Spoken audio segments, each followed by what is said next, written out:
ارشد نقوی کا بندہ جیسے ہی کمرے کا دروازہ کھولتے یسریٰ کے قریب گیا تو ایک دم اس کی آنکھیں پھٹی کی پھٹی رہ گئی، یہ دیکھ کر کہ وہ زمین پر بے ہوش پڑی ہے اور اس کا پاؤں خون آلود ہے۔ اس نے ابھی تھوڑی دیر پہلے ہی تو اسے چیختے چلاتے سنا تھا۔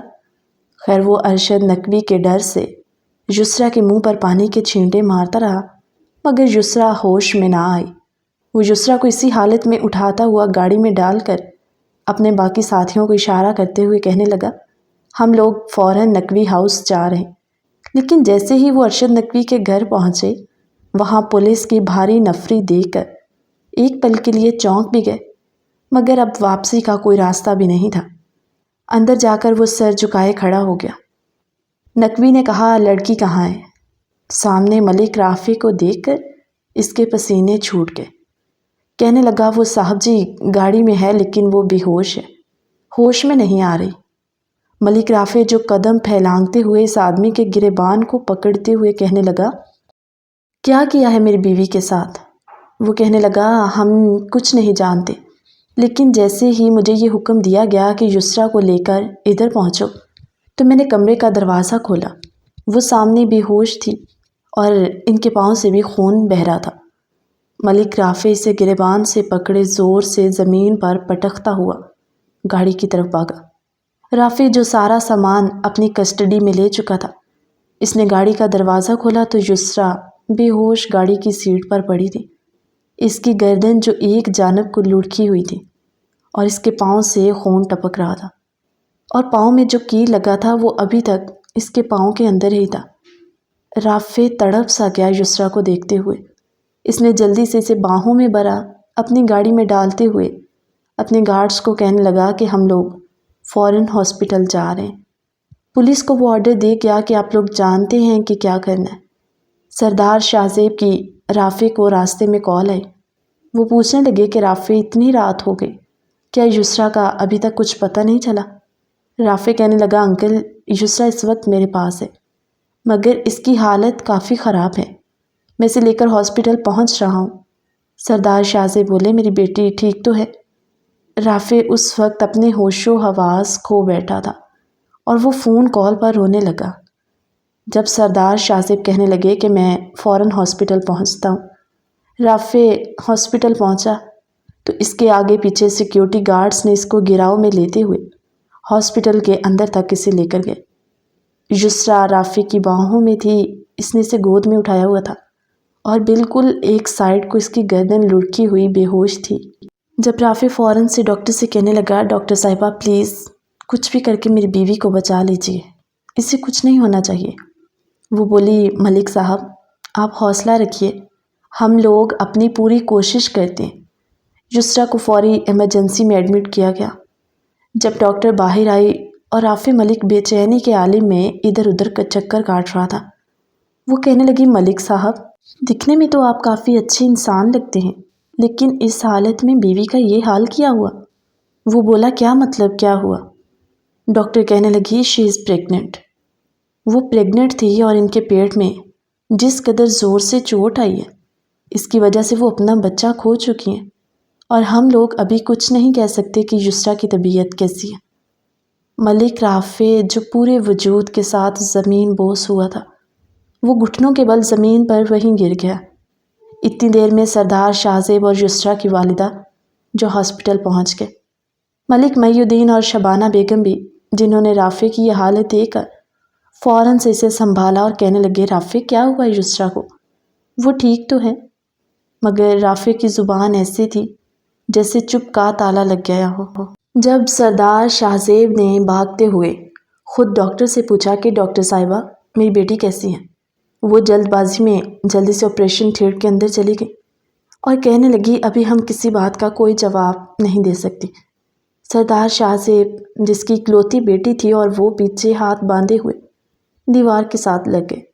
جب ملک محی الدین جو کبھی اپنے بیٹے کو حوصلہ دے رہے تھے اور کبھی اپنے دوست کو کہنے لگے، دیکھو شاہ زیب ہم لوگ اپنی بیٹی کے لیے دعا کرتے ہیں، مگر سردار شاہ زیب جو اپنے دانت پیستے ہوئے کہنے لگا، ارشد نقوی میں ساری زندگی تمہارے ہاتھوں کٹ پتلی بن کے رہ گیا اور تم نے میرے ہی کلیجے کو چیرنا چاہا۔ تمہیں کیا لگتا ہے اب تمہاری زندگی سکون سے گزرے گی؟ بس ایک بار یسریٰ کو ہوش میں آ جانے دو، اس کے بعد میں تم لوگوں کو عبرت کا نشان بناؤں گا۔ ساری فیملی جو اس وقت انتہائی غم میں ڈوبی ہوئی تھی، ڈاکٹر باہر آئی اور کہنے لگی، اللہ پاک کا شکر ہے کہ جس نے آپ کی بیٹی کو نئی زندگی دی۔ رافع کو اپنے جسم میں پھر سے جان آتی محسوس ہوئی۔ وہ کھڑا ہوا اور کہنے لگا، یسریٰ ٹھیک تو ہے؟ وہ کہنے لگی، جی ابھی فی الحال وہ ہوش میں نہیں ہے، اور پریشانی کی کوئی بات نہیں، تھوڑی ہی دیر میں وہ ہوش میں آ جائیں گے، مگر شدید چوٹ کے باعث ہم آپ کا بچہ نہیں بچا سکے۔ یہ وہ خبر تھی جسے سنتے سب کو ایک دم صدمہ سا پہنچا۔ بولے، بچہ؟ کیا مطلب؟ ڈاکٹر نے کہا، جی یسریٰ پریگننٹ تھی اور 2 ویکس کی اس کی پریگننسی تھی۔ ان کے پیٹ میں بہت شدید قسم کی چوٹ آئی جس کی وجہ سے وہ سروائیو نہیں کر پائی بچے کو۔ سب لوگ ایسے تھے جیسے ان کے سروں پر کسی نے آسمان گرا دیا ہو۔ ایک طرف یسریٰ کی زندگی بچ جانے کی خوشی اور دوسری طرف ایک معصوم سی جان کے جانے کا دکھ۔ ملک رافع کہنے لگا، بابا میرے بچے کا کیا قصور تھا اس سب میں؟ بابا میں باپ بننے والا تھا اور مجھے اس خوشی کا پتہ ہی نہیں تھا۔ وہ بھول چکا تھا کہ میں ایک بہت بڑا بزنس مین ہوں، ایک بہت بڑا سیاستدان ہوں۔ وہ اس وقت ایک معصوم بچے کے جیسے ہو گیا تھا۔ ملک محی الدین جو اپنے بیٹے کو ٹوٹتا ہوا دیکھ کر ان کا کلیجہ کٹنے لگا، وہ رافع کو ساتھ لگا کر اسے حوصلہ دیتے ہوئے کہنے لگے، بیٹا لوگ تو بہانہ بنتے ہیں، زندگی موت دینے والا اللہ ہے۔ اگر اللہ نے اس بچے کا دنیا میں آنا نہیں لکھا تھا تو اس میں کوئی بھی کچھ نہیں کر سکتا، اور اگر اس کی زندگی لمبی ہوتی تو وہ ضرور دنیا میں آتا۔ تم شکر کرو یسریٰ ٹھیک ہے۔ اللہ نہ کرے یسریٰ کو کچھ ہو جاتا تو ہم دونوں خاندان تو لٹ جاتے، برباد ہو جاتے۔ رافع جو جلدی سے یسریٰ کے روم میں بھاگا، وہ پاگلوں کی طرح یسریٰ کے ماتھے کو چوم رہا تھا، اس کے پیٹ پر ہاتھ پھیرتے ہوئے اس کی آنکھوں کو چومنے لگا، اور ایک پل اس کے چہرے پر پھیلی معصومیت کو دیکھ کر کہنے لگا، یسریٰ تمہارے ساتھ کتنا بڑا ظلم ہو گیا، تم نے اتنا بڑا دکھ سہا، تم کتنا اس وقت تڑپی ہوگی۔ یسریٰ تم نے مجھے کتنا پکارا ہوگا، تم اتنے گھنٹے ان کی قید میں رہی، نہ جانے تمہارے ساتھ کیا سلوک کیا ان لوگوں نے۔ پھر وہ اس کے پاؤں کو اپنے ہاتھوں میں پکڑتا، اس کے پاؤں کو سہلاتا ہوا دیکھ رہا تھا، جہاں پر کیل لگا تھا، اور اب ڈاکٹر نے وہاں پر پٹی وغیرہ کر دی تھی۔ رافع یسریٰ کے پاس سٹول پر بیٹھا ہوا رونے لگا۔ جب آہستہ آہستہ یسریٰ ہوش میں آنے لگی، وہ ہوش میں آتے ہوئے بھی بالکل ڈری سہمی سی تھی۔ جیسے ہی اسے ہوش میں آتا دیکھ کر رافع جلدی سے اٹھ کے کھڑا ہوتا، اس کے چہرے کو اپنے ہاتھوں میں لیتے ہوئے کہنے لگا، یسریٰ میں تمہارے پاس ہوں، تمہیں ڈرنے کی ضرورت نہیں ہے۔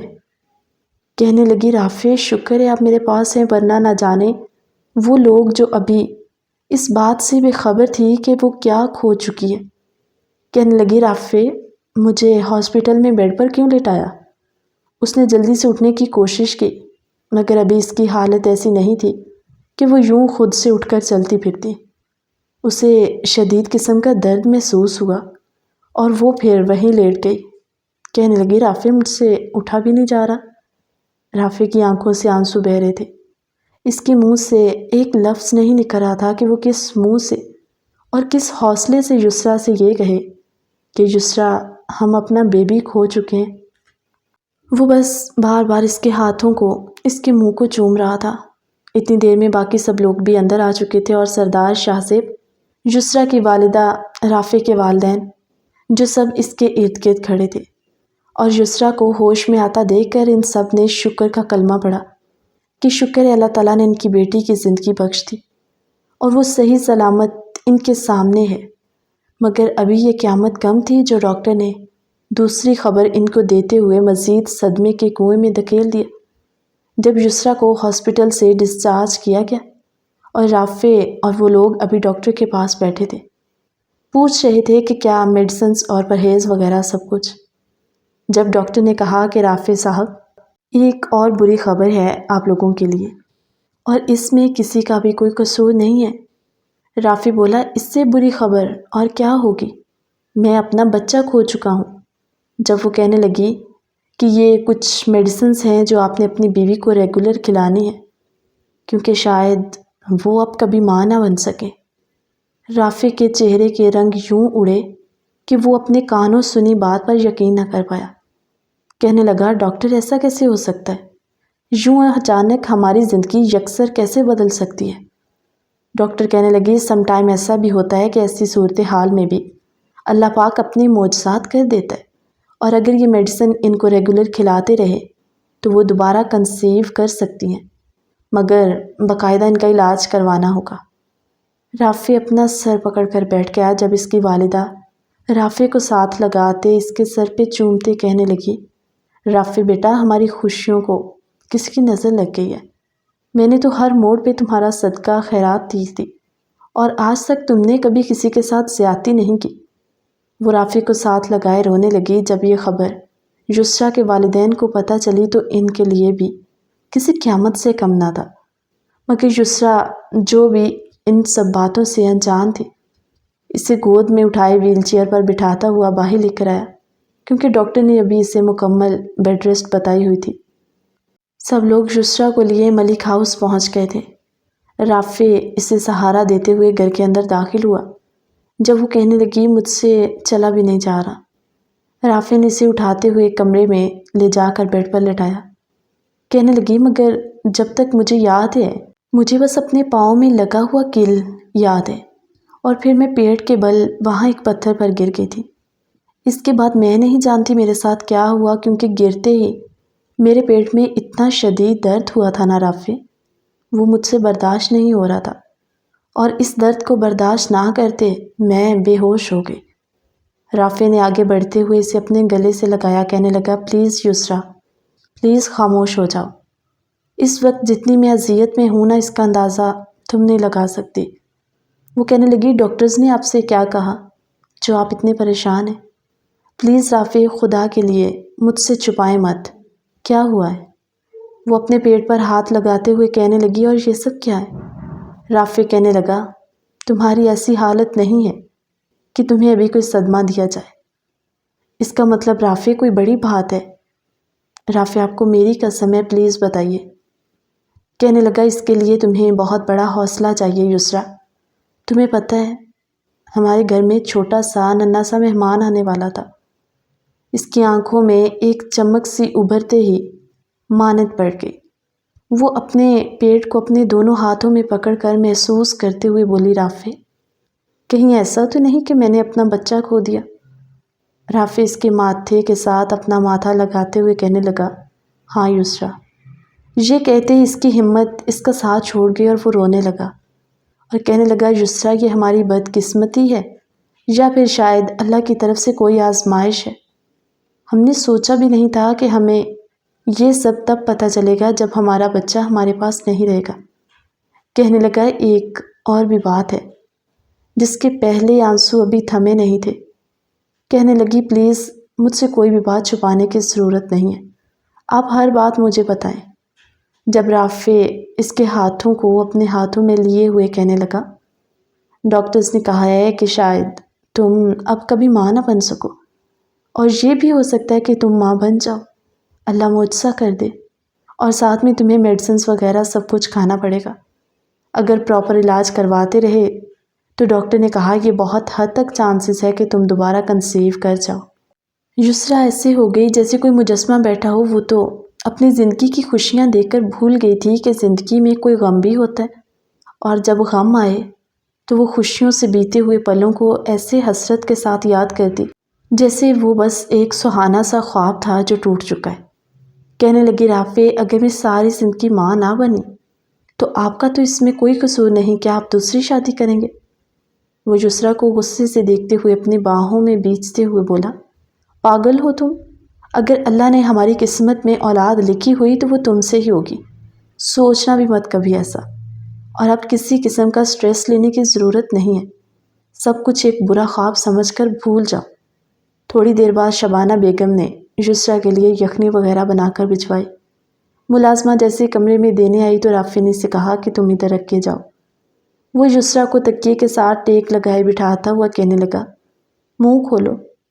کہنے لگی، رافع، میرے حلق سے کچھ بھی نہیں اترا۔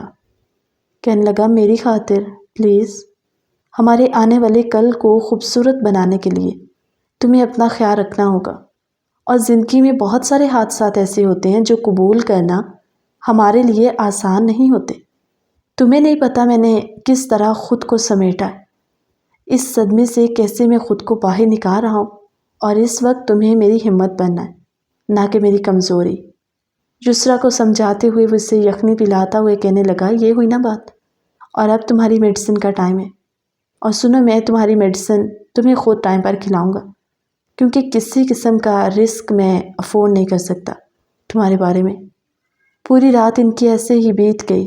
اگلی صبح سب لوگ ناشتے کی ٹیبل پر موجود تھے جب رافع نے کہا ماما میں ناشتہ کمرے میں یسریٰ کے پاس ہی کروں گا، چاہتا ہوں کہ ابھی کچھ دن وہ اچھے سے ریسٹ کرے۔ رافع اور یسریٰ کا ناشتہ کمرے میں بھجوایا گیا۔ ناشتہ کرنے کے بعد جیسے ہی وہ فری ہوا، رافع یسریٰ کے ماتھے پر جھکتا بڑے پیار کے ساتھ چھوٹے سے بچے کی طرح یسریٰ کو ٹریٹ کرتے ہوئے کہنے لگا یسریٰ پلیز مجھ سے وعدہ کرو کہ تم میڈیسن ٹائم پر کھاؤ گی۔ ملک رافع کی زندگی کا اب ایک مقصد تھا، ارشد نقوی اور اس کے بیٹے کو ایسی سزا دلوانا تاکہ کوئی دوبارہ اس طرح کا کرنے کا سوچ بھی نہ سکے، کیونکہ ارشد نقوی اور اس کا بیٹا صرف رافع کے ہی مجرم نہیں تھے، نہ جانے وہ کتنے گھروں کی عزتوں کو خراب کرنے کے پیچھے ان باپ بیٹے کا ہاتھ تھا۔ رافع نے تمام ثبوت جو لیپ ٹاپ اور ڈیوائسز سے اکٹھے کیے تھے وہ پولیس کے سامنے پیش کرتے ہوئے کہا کہ کسی بھی طرح ارشد نقوی اور اس کا بیٹا بچنے نہیں چاہیے، میرے بچے کے قتل کا کیس بھی میں ان پر کرواتا ہوں۔ ارشد نقوی جسے پولیس اپنی تحویل میں لے چکی تھی، آج سردار شاہ زیب اور ملک رافع نے ساتھ بٹھائے پریس کانفرنس کی جس میں انہوں نے ارشد نقوی اور ان کے بیٹے حارث نقوی کے پول کھولے اور ان کے گناہ اور کرتوت پوری دنیا کے سامنے پیش کیے، اور سوشل میڈیا پر اس وقت یہ خبر آگ کی طرح پھیلی ہوئی تھی کہ سردار شاہ زیب کے قریبی دوست ارشد نقوی جس نے انہیں دھوکہ دیتے ہوئے ان کی بیٹی کو اغوا کرنے کی جرت کی، باپ بیٹے کو عمر قید کی سزا ہوئی اور وہ ساری زندگی اب جیل میں سڑتے رہیں گے۔ شام کو رافع جب گھر آیا تو ملک محی الدین کہنے لگے بیٹا ان جیسے لوگوں کو ان کے انجام تک پہنچانے میں اللہ تعالیٰ نے تمہارا ساتھ دیا، اور نہ جانے ان شیطانوں کو قید کروا کے کتنے لوگوں کی زندگیاں اب سکون میں ہوں گی۔ رافع کا دل جو چھلنی ہوا پڑا تھا اس نے صرف چپ سادھ لی تھی، وہ ہنسنا مسکرانا سب کچھ بھول چکا تھا۔ شام کو عریشہ یسریٰ کے گھر پر آئی اور یسریٰ سے ہاتھ جوڑ کر معافی مانگنے لگی، کہنے لگی یسریٰ ہو سکے تو مجھے معاف کر دینا، مجھے نہیں پتا یہ سب ہو جائے گا، مگر میں رافع بھائی کی مشکور ہوں جن کی وجہ سے میری میرے والدین کی اور نہ جانے کتنی لڑکیوں کی عزت بچی۔ وقت یوں ہی گزرتا رہا کہ ان کی شادی کو 6 مہینے ہونے والے تھے، اور وہ لوگ ماضی کو بھلا کر ایک نئی زندگی کی خوشیوں میں قدم رکھ چکے تھے۔ ڈرائنگ روم میں بیٹھے سب لوگ چائے پی رہے تھے جب ملک محی الدین کہنے لگے رافع بیٹا جب سے تمہاری شادی ہوئی ہے تم نے خود کو اور یسریٰ کو وقت ہی نہیں دیا، خود کو اتنی ذمہ داریوں میں الجھا لیا ہے کہ تم اپنی جوانی، اپنی زندگی، اپنی انجوائمنٹ کو تو چھوڑ ہی چکے ہو۔ ٹھیک ہے بیٹا کام کرنا اپنی جگہ، لیکن اپنے آپ کو اپنی بیوی کو بھی ٹائم دو۔ وہ کہنے لگی تمہارے وہ امریکہ والے پروجیکٹ کا کیا ہوا؟ کہنے لگا بابا اس وقت یسریٰ کی طبیعت اور وہ سب معاملات ایسے ہو گئے تھے کہ میں نے اس کو ڈیلے پہ لگا دیا، انشاءاللہ آج کل اسی پہ کام کر رہا ہوں، اور میں بھی 1-2 ہفتوں تک مجھے جانا بھی پڑے۔ وہ کہنے لگی تم ایسا کرو یسریٰ کو بھی تیار کرواؤ، اس بہانے تم لوگوں کی آؤٹنگ بھی ہو جائے گی۔ رافع اٹھ کے کمرے میں آیا، یسریٰ جو کبرڈ کھولے شاید اپنے کپڑے دیکھ رہی تھی، جب رافع نے اسے پیچھے سے ہگ کیا اور کہنے لگا کیسی ہو بیگم صاحبہ؟ یسریٰ ایک دم چونک کے پیچھے کو مڑ کے کہنے لگی رافع میں ٹھیک ہوں۔ کہنے لگا یار کل تمہیں ڈاکٹر کے پاس بھی جانا ہے۔ بولی جی یاد ہے مجھے، اور رافع میں تنگ آ چکی ہوں یہ دوائیاں کھا کر، اگر کل بھی ڈاکٹر نے کوئی امید نہ دلائی تو میں یہ سب چھوڑ دوں گی، بس اللہ نے جو قسمت میں لکھا ہوا مل جائے گا۔ یسریٰ کی معصومیت پر اسے ساتھ لگا کر کہنے لگا یسریٰ ہمیں اس گناہ کی سزا ملی جو ہم نے کیا بھی نہیں تھا، مجھے معاف کر دو، میں تمہاری حفاظت نہیں کر پایا۔ کہنے لگی رافع چلنی چھوڑیں، ہم اس طرح کی باتیں نہیں کریں گے، آپ بتائیں طبیعت کیسی ہے، کیسا رہا دن؟ بولا سر میں درد بہت ہو رہا ہے، سکون چاہیے مجھے۔ وہ اس کے آگے اپنا چہرہ کرتے ہوئے بولا اور تم اچھے سے جانتی ہو میرا سکون مجھے کیسے ملتا ہے۔ یسریٰ رافع کا چہرہ اپنے ہاتھوں میں لیے اس کے چہرے پر کس کرتے ہوئے کہنے لگی اب ٹھیک ہے؟ بولا ابھی درد کم نہیں ہوا، تم ایک کام کرو۔ وہ اسے بیڈ پر بٹھاتا خود اس کی گود میں سر رکھتے ہوئے لیٹ گیا۔ اس کے ساتھ لگی وہ آنکھیں بند کیے کہنے لگا یسریٰ جو سکون مجھے یہاں پر ملتا ہے نا وہ مجھے کہیں اور نہیں ملتا، اور اب مجھے ایسا لگ رہا ہے کہ جیسے میں ریلیکس ہوتا پرسکون وادیوں میں جا رہا ہوں۔ یسریٰ اس کے بالوں میں انگلیاں پھیرنے لگی۔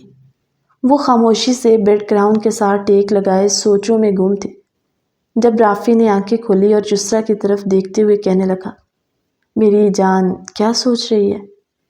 کہنے لگی رافع اگر میں ساری زندگی ماں نہ بن سکی تو میں آپ کو اجازت دیتی ہوں آپ دوسری شادی کر لیں۔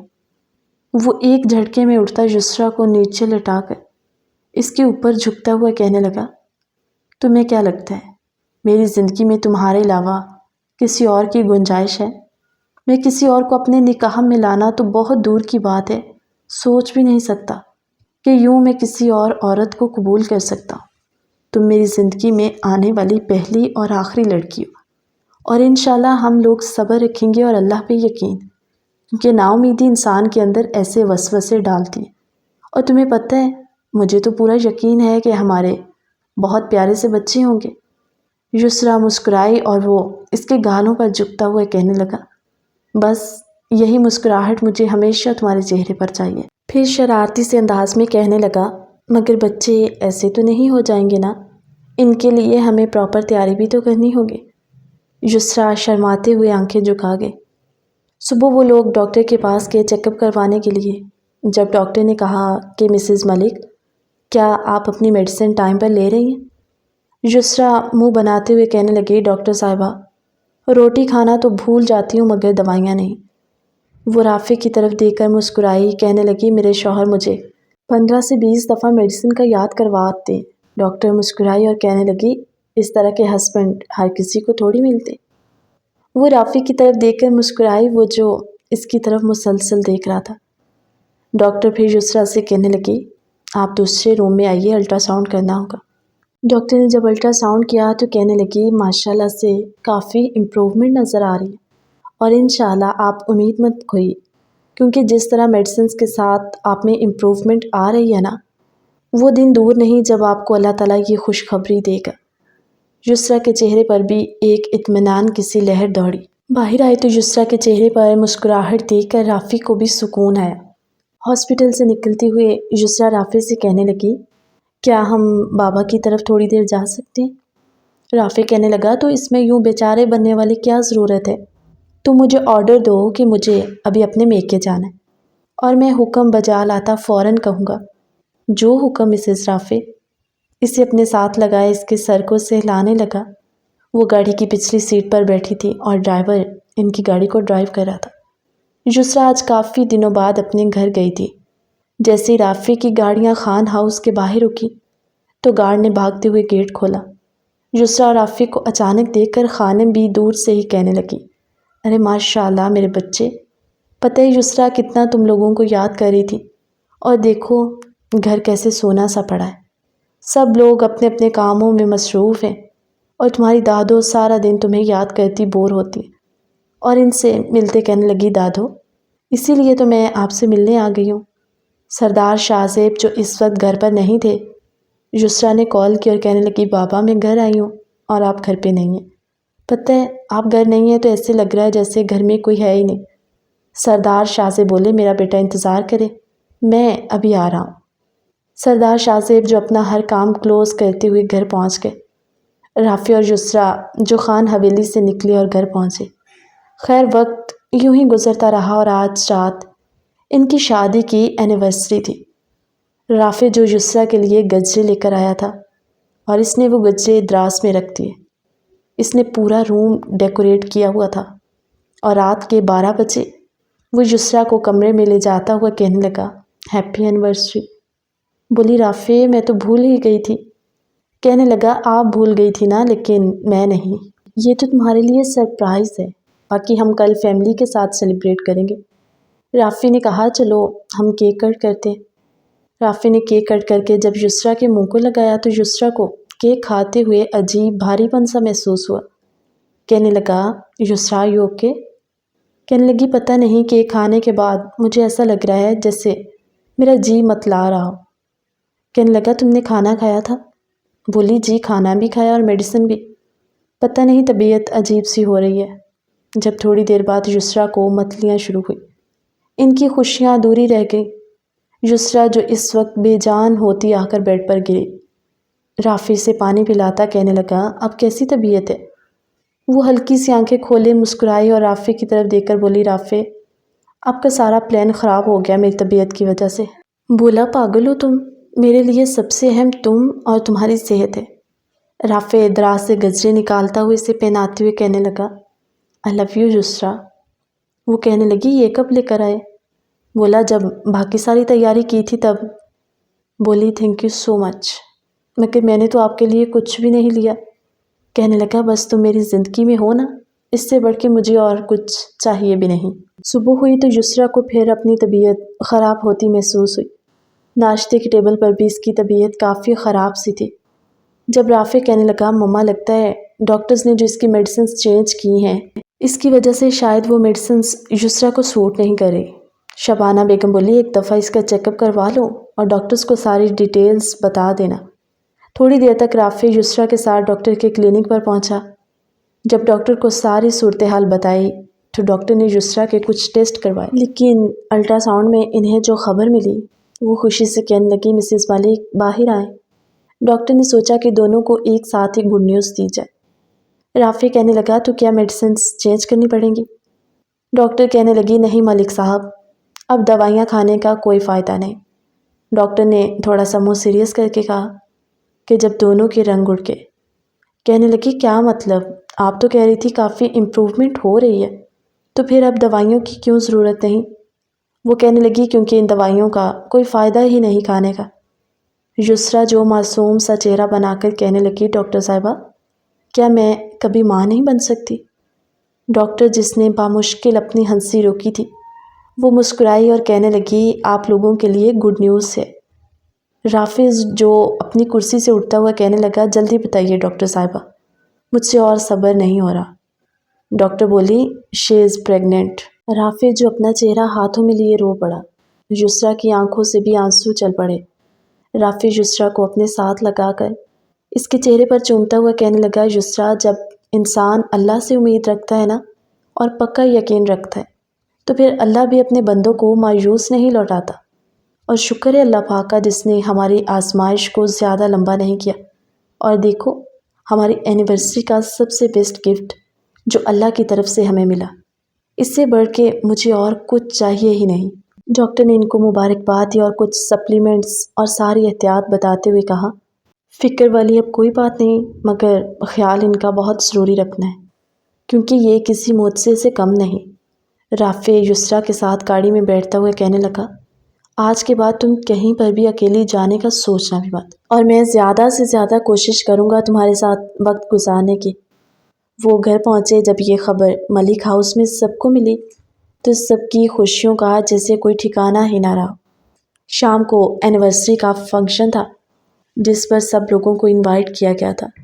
جیسے خان فیملی ملک ہاؤس میں پہنچی تو سب لوگوں کے چہروں کی خوشی دیکھ کر سردار شاہ زیب کہنے لگے کیا بات ہے محی الدین، آپ سب کے چہروں کی خوشی کچھ الگ سی لگ رہی ہے، یہ خوشی اینیورسری کی تو ہو نہیں سکتی۔ جب ملک محی الدین اپنے دوست کو اپنے بازوؤں میں زور سے کستے ہوئے کہنے لگے بھائی اللہ تعالیٰ نے ہمیں اس خوشی کے دن ایک اور سب سے بڑی خوشی عطا کی ہے۔ سردار شاہ زیب کہنے لگے کیا مطلب محی الدین، یار کھل کے بات کرو۔ سب لوگ وہیں پر موجود تھے۔ تب شبانہ بیگم کہنے لگی بھائی صاحب ہمارے گھر میں ایک ننھا سا مہمان آنے والا ہے۔ سردار شاہ زیب خوشی سے ان کا چہرہ چمک اٹھا، کہنے لگے کیا مطلب میں نانا بننے والا ہوں؟ وہ یسریٰ کو اپنے ساتھ لگائے ایموشنل سے ہوتے اپنی بیٹی کے سر پر پیار سے چومتے ہوئے کہنے لگے یسریٰ اللہ خوشیوں سے تمہارے دامن کو بھرے رکھے، اور اللہ تمہیں ہر آزمائش سے بچا کر رکھے۔ یسریٰ کی والدہ اور دادو جو اسے ڈھیروں دعائیں دیتے ہوئے کہنے لگے، اتنی بڑی خوشی کی خبر سننے کے بعد اب جلدی سے کیک کٹ کیجیے تاکہ سب لوگوں کا منہ میٹھا ہو۔ وہ سب ایک دوسرے کو تحفے تحائف دیتے ہوئے کہنے لگے، جو اللہ نے ہمیں آج کے دن تحفہ دیا اس سے بڑھ کے اور کچھ ہو ہی نہیں سکتا۔ دونوں خاندانوں کے بیچ اس خوشی نے سب کی اداسیوں کو دور کر دیا تھا۔ رافع جو کمرے میں یسریٰ سے کہنے لگا، اب تمہیں پتہ ہے کہ تم نے ایک ایک قدم کتنی احتیاط سے اٹھانا ہے؟ وہ جو پیار سے یسریٰ کو اپنی باہوں میں بھیجے ہوئے کہنے لگا، I love you so much۔ کہانی کیسی لگی کمنٹ سیکشن میں اپنی قیمتی رائے کا اظہار ضرور کیجیے۔ ملتے ہیں ایک نئی کہانی کے ساتھ ایک نئی ویڈیو میں، تب تک کے لیے اللہ حافظ۔